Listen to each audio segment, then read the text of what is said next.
एको song Satnam Satnam Satnam जियो।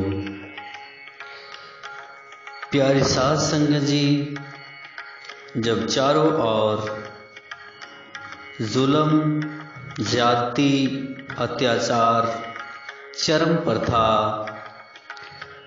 तब उस समय सतगुरु रविदास महाराज जी इस धरती पर माँ कलसा की कोख से जन्म लेकर के सीर गोवर्धनपुर काशी में प्रकट हुए।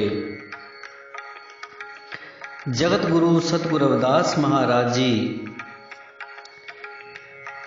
जब छोटी अवस्था में ही थे, मात्र 6 वर्ष के, तो अपने पिता से सवाल करते हैं कि हे पिताजी, मुझे बताइएगा कि काशी शहर में कोई मंदिर हो, कि मेरी भी इच्छा होती है कि मैं मंदिर में दर्शन करने के लिए जाऊं। तो यह सुनते ही पिता संतोख दास अचंभित हो जाते हैं, आश्चर्यचकित हो जाते हैं कि ये सवाल इतनी छोटी उम्र के बच्चे ने और मेरे ही बच्चे ने किया है, तो मैं क्या जवाब दूं। तो वो टाल देते हैं, लेकिन सतगुरु रविदास महाराज जी बार बार उनसे यही सवाल करते हैं, क्योंकि सभी को पता है कि बच्चा जो जिद कर लेता है उस जिद को पूरा करके ही मानता है।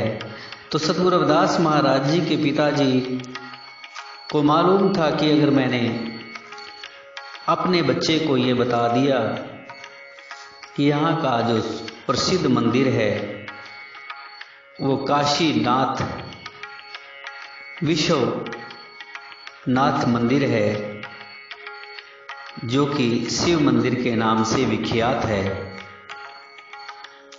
तो वहाँ के जो पुजारी हैं इस बच्चे को मारेंगे, पीटेंगे, तो ऐसा मैं नहीं देख पाऊंगा, क्योंकि मेरा इकलौता पुत्र है। लेकिन ज़्यादा जिद करने के कारण सतगुरु रविदास महाराज जी के पिताजी संतोख दास जी मान जाते हैं। और प्यारी साध संगत जी, जगत गुरु सतगुरु रविदास महाराज जी अपने पिताजी से जिद करते हैं कि आप मुझे बस दूर से वो मंदिर दिखा देना, आगे मैं खुद चला जाऊंगा।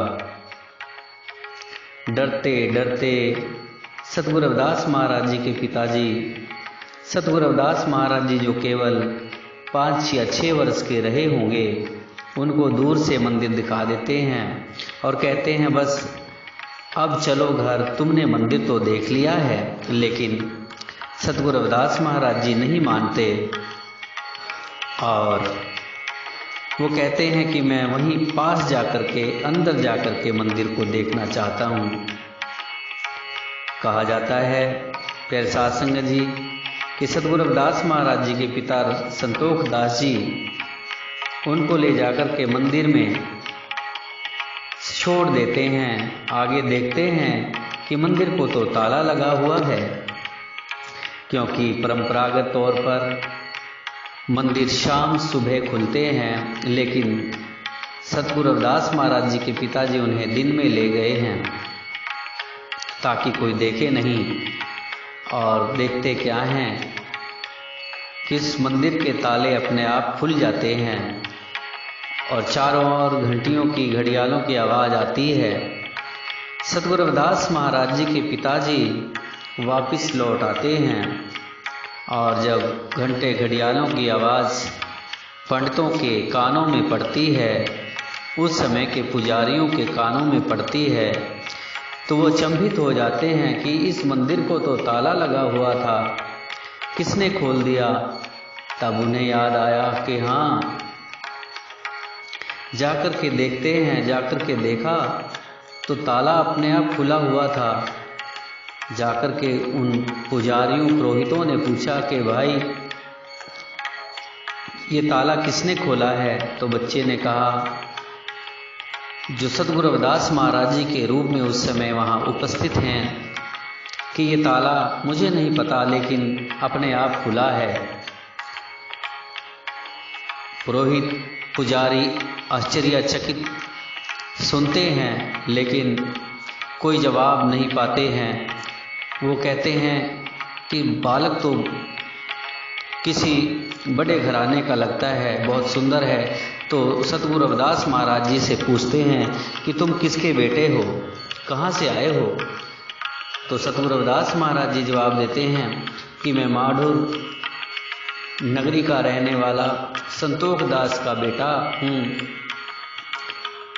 जाति से चमार हूँ। इतना सुनते ही पंडित आग बबूला हो जाते हैं। प्यारे साध संगत जी, बच्चे को पकड़ करके वो राजा की कचहरी में लेकर के जाते हैं। राजा से कहते हैं कि हे राजन, इसने धर्म भ्रष्ट कर दिया है। देखिए, ये हमारे सबसे प्राचीन मंदिर में घुस बैठा था और अब इसने जो इतना बड़ा कलंकित कार्य किया है, इसके लिए इसको सजा होनी चाहिए। राजा भी हैरान हो जाता है कि इस बच्चे को क्या सजा दूं, लेकिन पुजारियों की बात सुन करके उनका दिल रखने के लिए वो बच्चे को जेल में बंद कर देते हैं। पुजारी सभी चले जाते हैं, लेकिन फिर देखते हैं कि मंदिर में तो फिर घंटे घड़ियालों की आवाज़ आ रही है। तो जाकर के फिर देखते हैं कि वही बच्चा फिर जो सतगुरु रविदास महाराज जी के रूप में है वहीं मंदिर में बैठा है। सतगुरु रविदास महाराज जी का मंदिर में जाना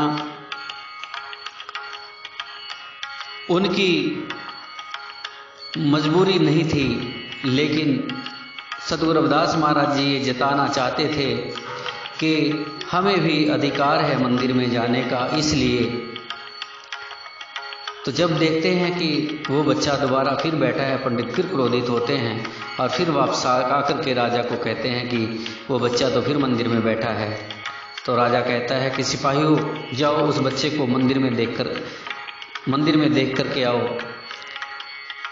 दो लोग मंदिर में देख कर के आते हैं और क्या पाते हैं कि बच्चा वहीं बैठा है। जब वो जेल में देखते हैं बच्चा जेल में भी बैठा है तो आश्चर्यचकित हो जाते हैं, क्योंकि ये भ्रम पुजारियों को हुआ। पुजारियों ने जो कहा वही भ्रम सिपाहियों को हुआ। सिपाहियों को जो भ्रम हुआ राजा को भी हुआ। राजा ने कहा कि जाओ उस बच्चे को जेल से बाहर निकाल करके लाओ, क्योंकि ये हमसे अपराध हुआ है। हम अपने अपराध की क्षमा उस रब रूपी बालक से मांगेंगे। तो सतगुरु रविदास महाराज जी को जो बालक रूप में है जेल की कोठरी से बाहर निकाला, राजा के सम्मुख प्रस्तुत किया। और जब राजा के सम्मुख सतगुरु रविदास महाराज जी आए, अदब से सतगुरु रविदास महाराज जी ने राजा को सलाम किया, प्रणाम किया और राजा अपना सिंहासन छोड़ करके सतगुरु रविदास महाराज जी के चरणों में बैठ करके माफ़ी मांगते हैं। जय गुरुदेव, धन गुरुदेव जी।